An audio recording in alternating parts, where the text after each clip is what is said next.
하나님의 은혜와 하나님의 위로가 여러분들 가운데 함께 하시기를 주님의 이름으로 축복합니다. 이 코로나 바이러스가 이렇게 갑자기 확산돼 가지고 온 나라가 또 패닉 상태에 빠졌습니다. 오늘 아침에는 조금 줄었더라고요. 450명이라고. 근데 이럴 때는 좀 이렇게 좀 잦아들면 좋겠습니다. 우리나라 국민성 가운데 한 가지, 현대의 국민성 가운데 한 가지가 뭐냐면 조급함이죠. 조급함. 그래서 해외 나가면 이 가게에 있는 사람들이 한국인들을 딱 보면 빨리빨리. 이제 세계적으로 유명해졌어요. 근데 우리나라가 원래 이렇게 조급한 민족은 아닙니다. 근데 이게 이제 근대화되면서 어렵게 살다가 그래도 좀 잘 살아보려고 발버둥 치다 보니까 뭐든지 빨리빨리 하지 않으면 따라갈 수가 없으니까 아마 그렇게 바뀐 것 같아요. 여러분들은 조급한 또는 이 기다리지 못하는 여러분의 모습 어디에서 발견이 됩니까? 몇 가지 예를 들어 볼게요. 여러분 삼겹살 고기를 굽습니다. 고기를 구울 때 익을 때까지 기다립니까? 아니면 자꾸 뒤집어 봅니까? 어때요? 이게 탈까봐 그러는 게 아니라요. 그냥 뒤집어 보는 거예요. 그냥. 또 전자레인지에 버튼을 누르고 땡 할 때까지 다른 일 하면서 기다립니까? 아니면 전자레인지를 이렇게 들여다보고 계십니까? 그런 분도 계시죠? 또 사탕 녹기 전에 깨물어 먹는 경우, 이건 뭐 보통이고요. 학생들은 수업종 올리기 전에 무조건 가방부터 싸는 학생들. 또 커피 자판기, 우리도 자판기가 있는데 자판기 딱 눌러놓으면 그 불이 들어와요. 다 끝나면 불이 딱 꺼지면서 끝났다는 표시가 나오는데 그러기 전에 손 놓고 컵부터 잡고 있는 분들, 여러분들 가운데도 그런 분 계시죠? 또 현금 인출기나 그 마트에서 이 캐시대 앞에서 줄 서 있는 걸 보고 이쪽 저쪽으로 왔다 갔다 하느라고 더 늦어지는 경우, 그렇죠? 기다리지를 못하는 겁니다. 상대방이 통화 중인데 전화 안 받는다고 계속해서 3번 이상 다시 누르는 경우, 그렇죠? 조급해서 그래요. 그런 것뿐만 아니라 프린터가 나오는데 종이를 붙잡고 있는 거예요. 자동적으로 나오는데 기다리지를 못하는 그런 경우가 참 많습니다. 어떠세요? 여러분들도 그런 경우 참 많지요. 저도 이 말씀을 들으며 생각하면서 보니까 저도 어지간히 급하더라고요. 좀 잠잠히 좀 차분히 기다리는 거를 잘 못하는 것 같아요. 근데 저만 그런 줄 알았더니 모두가 그래요. 대부분 우리는 그렇습니다. 여러분, 스티븐 스필버그라고 하는 유명한 감독이 있지요. 이분이 만든 영화 가운데 2004년에 개봉된 터미널이라고 하는 영화가 있습니다. 터미널. 이 터미널이라고 하는 영화가 있는데 이 영화, 사실 이 영화는 이런 내용입니다. 원래 이제 크로코지아라고 하는 나라가 이제 동구권에 있는 나라인데 이 나라에서 한 사람이 뉴욕에 옵니다. 빅터 나보스키라고 하는 이름으로 이제 한 사람이 오는데 그 사람을 누가 연기하느냐면 톰 행크스라고 하는 사람이 연기를 합니다. 근데 입국 심사대에 딱 섰는데 입국 심사대에서 입국이 불허가 돼요. 이유를 알고 봤더니 비행기를 타고 뉴욕까지 오는 사이에 본국에서 쿠데타가 일어난 겁니다. 쿠데타가 일어나면서 모든 여권, 또 비행기표 이런 것들이 다 이제 소용이 없게 된 거예요. 화폐마저도 더 이상 그 나라 화폐를 사용할 수가 없게 된 거지요. 입국이 불허된 이 나보스키는 돌아가려고 하는데 돌아갈 비행기도 다 끊긴 거예요. 그래서 이 사람이 그러다 보니까 돈도 없지요. 그렇다고 해서 이제 입국이 불허돼 있으니까 공항 밖으로 나갈 수도 없지요. 돌아가려고 보니까 비행기도 없지요. 그래서 이 사람이 머물 곳은 터미널, 그러니까 한 국제공항에 환승센터 있지요. 환승센터에 머물 수밖에 없는 겁니다. 나오지도 못하고 또 비행기 타고 본국으로 돌아갈 수도 없는. 그래서 여기 딕슨이라고 하는 공항관리 책임자가 이 사람에게 그럽니다. 당신은 여기 환승센터에 있어야 된다. 뭐하고 지내냐? 뭐하고 있어야 되냐? 쇼핑하고 있어라. 그래서 이제 여기저기 가게 구경하고 그럽니다. 그런데 식권을 이제 공항에서 줘요. 근데 그 식권마저도 다 바람에 날려가지고 이 청소하는 사람이 다 그냥 쓰레기통에 버립니다. 먹을 것도 없지요. 그래서 결국 67번 게이트가 있는데 67번 게이트는 공사 중이어서 거기에다가 자리를 깔고 거기서 자고 화장실 가서 닦고 그리고 이 먹을 게 없으니까 어떻게든지 먹을 걸 좀 구하려고 애를 쓰는데 점점 여기에 적응이 돼 가요. 그럼 돈 버는 방법, 이게 카트를 갖다가 이렇게 카트 옆 이제 동전 나오는 데가 있는데 지나면 25센트씩 나와요. 그걸 발견하고 카트를 계속 이제 갖다 대고 그 돈으로 먹을 것을 이제 구해서 먹기 시작합니다.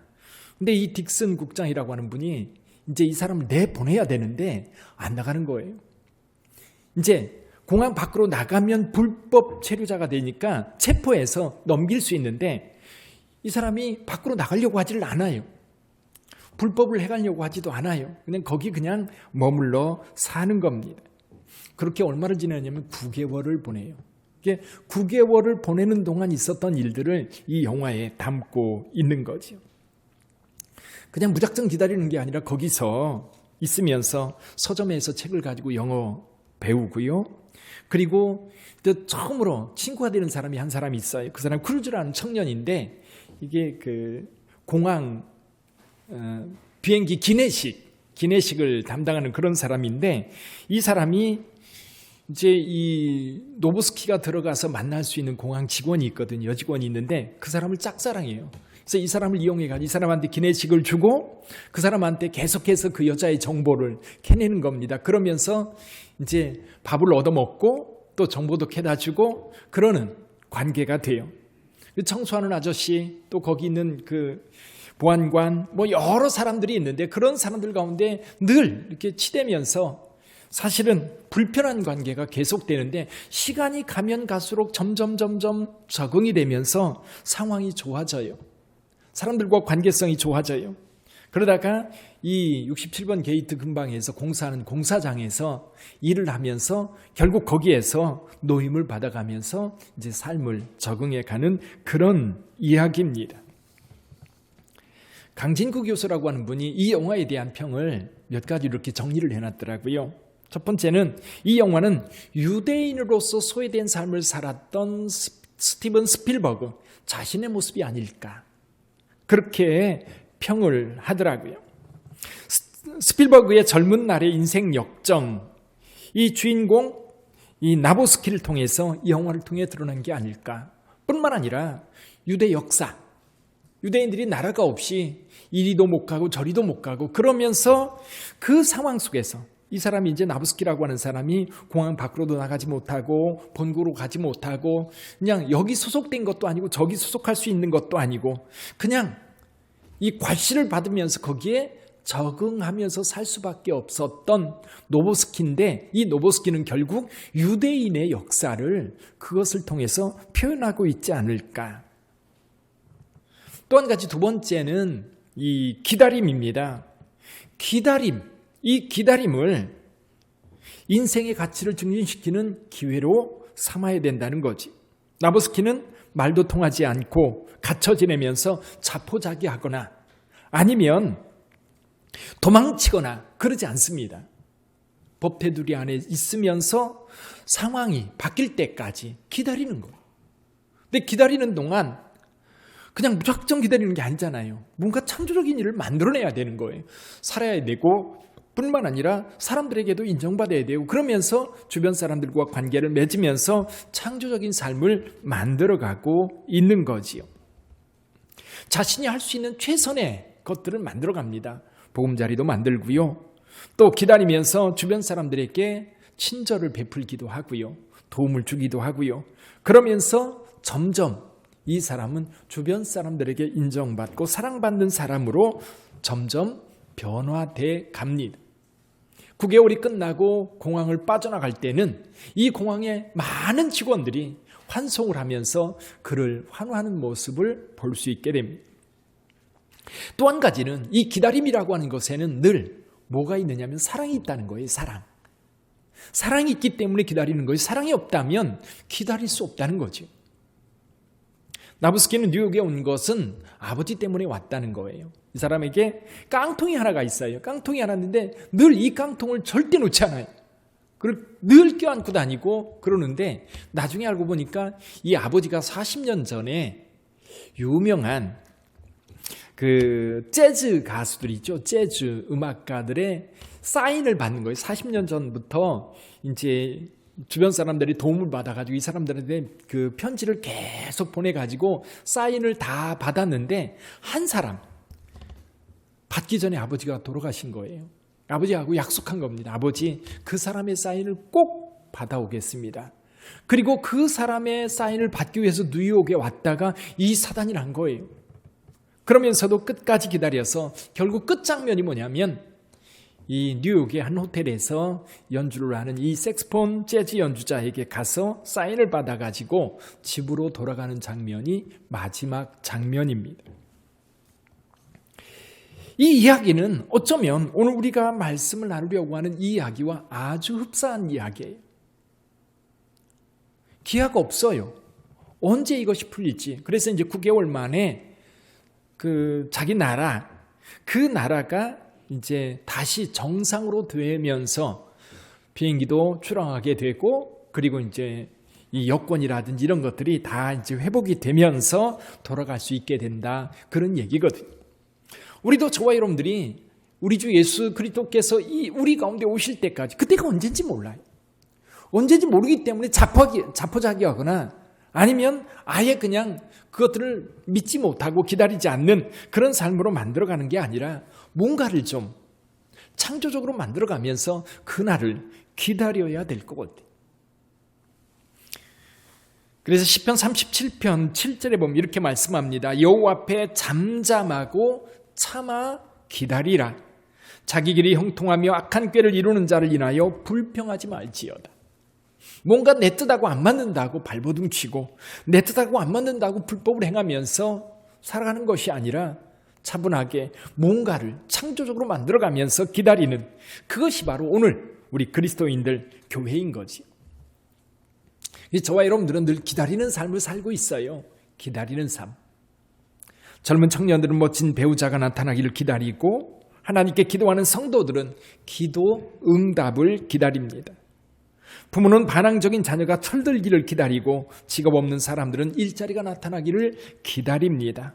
어떤 이는 건강이 나아지기를 기다리고, 갈등이 끝나기를 기다리고, 코로나 바이러스가 끝나기를 우리는 간절히 기다립니다.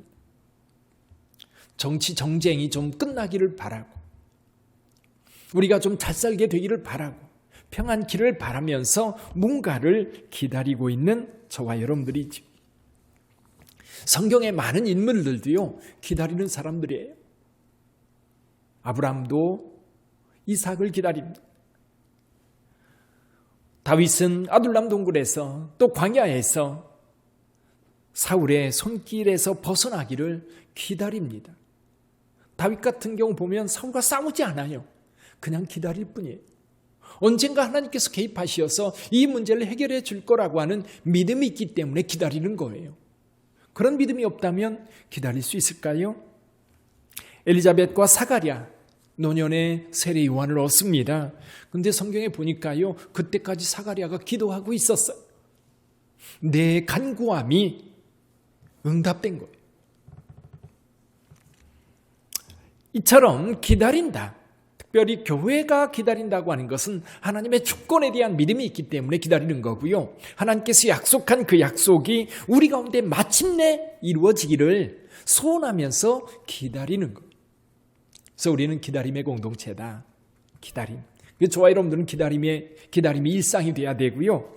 그리고 기다리고 있다는 것을 늘 염두에 두고 살아야 돼요. 기다리는 사람들은 늘 그때, 그 기다리는 그것이 성취될 때에 그때 마음과 그때 상황을 늘 머릿속에 두고 살아요. 연애하는 친구들 보면요, 저녁에 데이트가 있어요. 그럼 오늘 이 시간 어때요? 그 마음으로 지금 사는 거예요. 일할 때도 즐겁고요, 행복해요. 일이 힘들어도요, 그 힘든 줄 몰라요. 왜? 애인을 만나서 즐기는 그 시간, 만나서 데이트하는 그 시간이 지금 나를 지배하거든요. 뭐든지 그런 것 같아요. 잘 살기를 기대하는 사람들은 지금 힘들게 일해도요, 힘든 줄 몰라요. 왜? 잘 살게 되었을 그때를 머릿속에 두고 그때의 삶이 지금 나를 지배하거든요. 기도 응답을 바라는 사람들도 마찬가지예요. 하나님께서 그 기도를 응답해 주셨을 때에 내 마음이 어떨까? 그리고 우리의 상황이 어떻게 바뀔까? 그 생각을 하니까요, 지금이 즐겁고 행복한 거지. 오늘 사도 바울이 고린도 교회 편지를 씁니다. 고린도라고 하는 도시, 정말 활발한 도시예요. 무역이 성행하고요. 그래서 동서간의 무역로 중간에 있어서 사실 그때 당시에는 고린도 운하가 없었어요. 지금 고린도 운하가 있는데 고린도 운하가 없는 상황에서 이 배를 사실은 저쪽 에게 쪽에서 오면 이 배를 끌고 저쪽 편으로 넘겨갔다고 그래요. 그런데 그 지역에 많은 무역들이 오고 가면서 사람들도 오고 가면서 이 고린도 도시의 특징 가운데 하나가 뭐냐면 기다림의 도시가 아니라 그 도시는 현재를 즐기는 도시인 거예요. 풍요로움 가운데. 오늘도 그 풍요에 대한 이야기를 합니다. 여기 5절에 보면 이는 너희가 그 안에서 모든 일 곧 모든 언변과 모든 지식에 풍족함으로, 여기 언변과 지식만 풍족한 게 아니었어요. 여러분, 사상도 물질도 쾌락도 이 모든 것들이 풍족한 도시가 고린도였던 겁니다. 그런 고린도 교회의 복음을 들고 사도 바울이 찾아갔고 이 고린도라고 하는 도시에 교회가 생겼어요. 근데 문제는 뭐냐면 이 교회는 분명히 세상과 달라야 되잖아요. 근데 다른 게 아니라 고린도라고 하는 도시의 어떤 특수성들이 교회 안에 고스란히 들어와 있는 거예요. 이게 교회 안에서 신앙생활하는 사람들도 미래에 대한 소망이 아니라 현재의 즐거움, 현재의 쾌락, 그런 것들이 교회 성도들조차도 지배하고 있었던 거예요. 그런 상황에서 사도 바울은 이 말씀을 쓰면서 교회 공동체는 기다리는 공동체다. 기다림의 공동체다. 한번 볼까요? 7절 같이 읽어보죠. 7절 시작. 너희가 모든 은사에 부족함이 없이 우리 주 예수 그리스도의 나타나심을 기다림이라. 우리 주 예수 그리스도의 나타남, 그 나타나심을 기다리는 공동체가 바로 교회 공동체라는 것. 근데요, 기다림이 없으면 어떤 일이 벌어져요? 현재에 집중합니다. 고린도라고 하는 도시가 그랬어요. 물질이 풍족하지요. 넉넉하지요. 또 문화가 굉장히 새롭지요. 그게 교류가 활발하다 보니까 그렇게 일어나는 거예요. 그러니까 고린도 사람들은요, 현재의 즐거움이에요. 현재의 쾌락을 추구하면서 살아가는 것이 그거예요. 근데 이 문화가요, 오늘 우리 가운데 이루어지고 있어요. 오늘 우리 가운데 우리나라가 지금 많은 사람들이, 특히 젊은 사람들을 중심으로 미래에 대한 꿈, 그거 포기한 지 오래예요. 그러니까 어떤 일이 벌어져요? 지금 즐기자는 거예요. 지금 기분이 좋고, 지금 쾌락을 느끼고, 지금 여유를 가지고, 지금 정부에서 아무 소리 안 하고 있는데요. 이태원 발. 근데 이번에 할로윈 데이 때문에 지금 사실은 이번이 번지고 있는 거거든요. 젊은 사람들 눈치 보느라고 그 얘기 안 해요.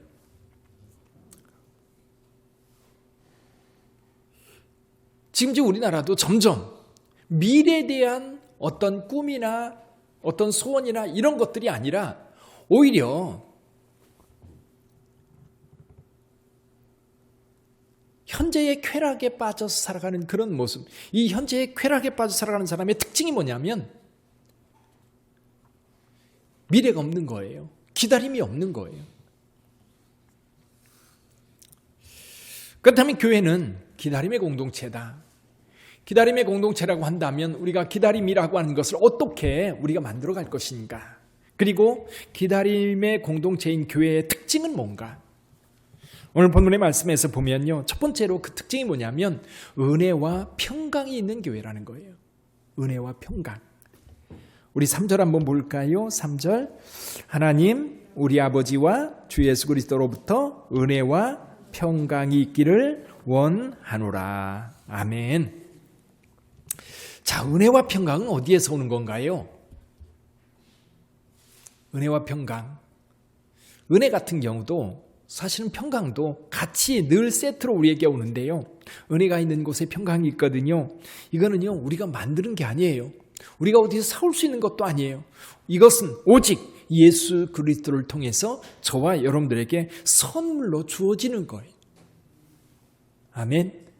그 선물로 주어지는 이 은혜와 평강, 하나님께서 함께 하시기 때문에 그것이 우리에게 주어지는 거거든요. 어떤 분이 비행기를 탔어요. 하는데 그날따라 날씨가 워낙 험악해가지고 천둥, 번개가 쏟아지고 그 가운데 비행기가 운행이 되는데 비행기가 요동을 치는 거예요. 근데 옆자리에 젊은 엄마가 앉아있는데 아기를 안고 있는 거예요. 근데 이 아이는 전혀 그런 거 아랑곳하지 않고 엄마만 보면서 엄마하고 장난치고 놀고 있는 거예요. 근데 엄마는 얼굴이 파랗게 질려 있는데 문제는 아기 앞에서 이게 이제 두려움을 표현하지 않는 거예요. 억지로 참으면서 애를 바라보고 있는 겁니다. 근데 아이는 그런 거 상관없이 너무 행복한 거예요. 그러다가 이 비행기가 이제 요동치는데 갑자기 기체가 심하게 요동치는데 갑자기 그 아이를 딱 봤는데 엄마 품에서 자고 있는 거예요. 너무 편하게 자고 있는 거예요. 이 아이에게 어떤 것이 이렇게 평안하게 잠들 수 있고 이런 요동치는 상황 속에서도 평안할 수 있을까? 뭐 때문이에요? 그에게는 단 한 가지, 엄마 때문이에요. 엄마가 있으니까. 저와 여러분들도 마찬가지입니다. 여러분, 코로나 바이러스가 아무리 이 땅에 요동쳐도 저와 여러분들은 평안할 수 있는 것은 하나님을 믿는 믿음과 우리 하나님께서 여러분들과 함께 하시기 때문에 가능한 줄 믿습니다. 이게 평강이에요. 은혜와 평강이 있다고 하는 것은 하나님 때문에 우리와 평강이 있는 것이지, 만약에 하나님이 사라져버리면 두려움과 불안이 거기에 엄습하게 되어 있어요. 사랑하는 성도 여러분, 하나님을 믿는 믿음의 공동체, 교회 공동체는 늘 은혜와 평강으로 인하여 행복한 공동체가 되는 줄 믿습니다. 주님이 오시는 그날까지 우리를 주님께서 가까이서 우리를 지켜주시기 때문에 가능한 일이에요. 두 번째는요, 거룩한 삶이에요. 여기 한번 볼까요? 8절 한번 볼까요? 8절 같이 읽어봅니다. 주께서 너희를 우리 주 예수 그리스도의 날에 책망할 것이 없는 자로 끝까지 견하시리라. 아멘. 사랑하는 성도 여러분, 주님을 기다리는 사람들은 주님을 만났을 때를 늘 염두에 두고 살아요. 이 그리스도의 날에 책망할 것이 없는 자로, 그리스도의 날에 책망할 것이 없는 자로 여러분 서시기를 주님의 이름으로 축원합니다. 주님이 오실 때에 그때 기쁨으로 주님을 맞이할 수 있어야 돼요. 그래서 여러분 달란트 비유라든지 열처녀 비유라든지 양과 염소의 비유를 통해서 우리에게 말씀하시는 것이 뭐냐면, 마지막 주님을 만났을 때에 기쁨으로 맞이할 수 있도록 준비되어야 되는 거예요. 악하고 게으른 종이 아니라 착하고 충성된 종으로, 준비된 종으로 늘 이웃을 사랑하고 어려운 자들을 돌보면서 우리를 거룩하게 만들어가는 거지. 죄를 멀리하고 주님께서 원하시는 그것을 행해 갈 때에 주님을 만났을 때 기쁨이 있는 줄 믿습니다. 우리 하나님께서 도와주시거든요. 성령님을 통해서 우리가 늘 선한 일, 늘 주님께서 원하는 그 일을 할 수 있도록 늘 도우시기 때문에 우리는 세상 유혹에서 벗어나 자유롭게 하나님 앞에 설 수 있는 겁니다. 죄는요, 우리를 더럽힙니다. 우리가 예수님을 처음 믿을 때 회개하고 돌아섰지만 우리가 세상에 사는 날 동안은 늘 때가 묻게 되어 있어요. 더러워질 수밖에 없어요. 눈에 들어오는 것, 귀에 들리는 것 뿐만 아니라 우리의 마음에 찾아드는 사단의 생각들이 우리를 늘 더럽게 하거든요. 날마다 씻는 거예요. 날마다 회개하고 돌이켜 우리를 정결한 삶의 모습으로 계속해서 만들어가다 보면 주님 만날 그때에는 거룩한 자로 하나님 앞에 세워지게 되는 줄 믿습니다. 책망할 것이 없는 자로 주님 앞에 서도록 오늘을 사세요. 세 번째는요, 우리 하나님께서 그날까지 우리 하나님 직접 도우시는데 그것 가운데 하나가 뭐냐면 교제예요. 한번 같이 볼까요? 9절 같이 읽어봅니다. 너희를 불러 그의 아들 예수 그리스도 우리 주와 더불어 교제하게 하시는 하나님은 미쁘시도다. 아멘. 하나님과 교제, 하나님과 늘 함께 살라는 거예요. 예수 그리스도와 늘 함께 있으라는 거예요. 지금 이 시간 주님과 함께 하지만 여러분이 식당에서 식사할 때도 또는 직장에서 일할 때도 거리를 걸을 때에도 시내버스를 타고 전철을 타고 움직일 때에도 항상 우리 주 예수 그리스도께서 여러분들과 함께 하시는 줄 믿습니다. 그래서 어떤 분은 예수님을 밥으로 표현하더라고요. 밥의 영성이 세 가지가 있대요. 첫째는요, 밥은 필수적인 음식이라는 겁니다. 필수적인 음식. 특식이 아닌 거예요. 밥은 절대로 사치품이 아니고 먹어도 되고 안 먹어도 되는 게 아니라 반드시 우리에게 필요한 거예요. 사치품은 없어도 돼요. 그러나 밥은 늘 매일 먹어야 돼요. 안 먹으면 죽는 거예요. 우리의 생존에 꼭 필요한 것이 밥이라고 한다면 예수 그리스도 역시 우리가 영생을 위해서 반드시 필요한 그분이라는 거지. 그래서 예수 그리스도가 밥이라고 한다면 예수님 우리의 삶의 액세서리가 아니라 필수 불가결한 요소다. 믿어도 되고 안 믿어도 되는 게 아니라 우리가 영생을 얻으려면 반드시 예수 그리스도와 함께 해야 되는 거예요. 두 번째로 예수님이 밥이라고 한다면 구미에 맞는 음식이라는 거지요. 근데 사람들은 음식을 먹을 때 어떤 사람은 짠 걸 좋아하고 어떤 사람은 싱거운 걸 먹고 어떤 사람은 매운 걸 좋아하고 어떤 사람은 매운 건 절대 안 먹고 그래요. 어떤 사람은 양식을 좋아하기도 하고 어떤 사람은 중국집에는 죽어도 안 가는 사람도 있어요. 취향에 다를 수 있어요. 그런데 밥은 그렇지 않다는 거예요. 누구나 먹어야 되고 언제나 먹어야 되고 물론 이 밥이라고 하는 것을 거기에 뭔가를 넣어서 좀 새롭게 만들어 먹을 수도 있겠지만 그러나 그 밥의 본질은 사라지지 않는 거예요. 구미에 맞게 바뀔 수 있는 게 아니라는 거예요. 예수 그리스도 물론 마찬가지. 여러분의 취향에 따라 예수 믿는 게 아니에요. 어떤 사람 전도하다 보면 그런 얘기하는 사람이 난 예수님은 나하고 안 맞아. 안 맞긴 뭐가 안 맞아요? 예수님이 필요한 건 당연한 건데 자기 마음대로 안 맞고 또 한 가지는 밥은 매일 먹어야 된다는 거죠. 매일. 가끔 한 번씩 먹는 게 아니라 매일. 예수님과의 교제도 간헐적으로 이루어지면 진정한 교제가 될 수 없는 거예요. 성도 간의 교제가 아름다울 수 있는 것은요, 매주 만나서 교제하기 때문에 그런 거예요. 예수 그리스도와의 교제는 어쩌다 한 번씩 이루어지는 게 아니라 매일 밥 먹듯이 이루어져야 되는 거예요. 밥 먹듯이 이루어져야 되는 거예요. 우리가 주님의 날을 기다릴 때에 주님은 성령을 통해서 늘 교제케 하십니다. 그리고 마지막 때 오셨을 때에 기쁨의 만남이 있는 거예요. 사랑하는 성도 여러분, 저와 여러분들은 예수님을 기다리는 사람들이에요. 교회는 이 기다림의 공동체. 그래서 기다리면서 우리는 가만히 앉아있는 건 아니지요. 주님이 오시는 그날까지 은혜와 평강을 누립니다. 우리가 은혜와 평강을 빼앗아가려고 하는 세상 것들이 많아요. 그것으로부터 이를 지켜야 돼요. 뿐만 아니라 우리의 삶, 역시 사탄은 끊임없이 우리를 타락하게 만들고 하나님으로부터 멀어지게 만들려고 애를 써요. 그럴 때에 우리 주님을 만날 것을 기대하면서 우리의 삶을 거룩하게 지켜가고 뿐만 아니라 늘 주님과 교제한다면 마지막 순간 주님을 만났을 때 어땠을까요? 정말 행복할 거예요. 정말 기쁠 거예요.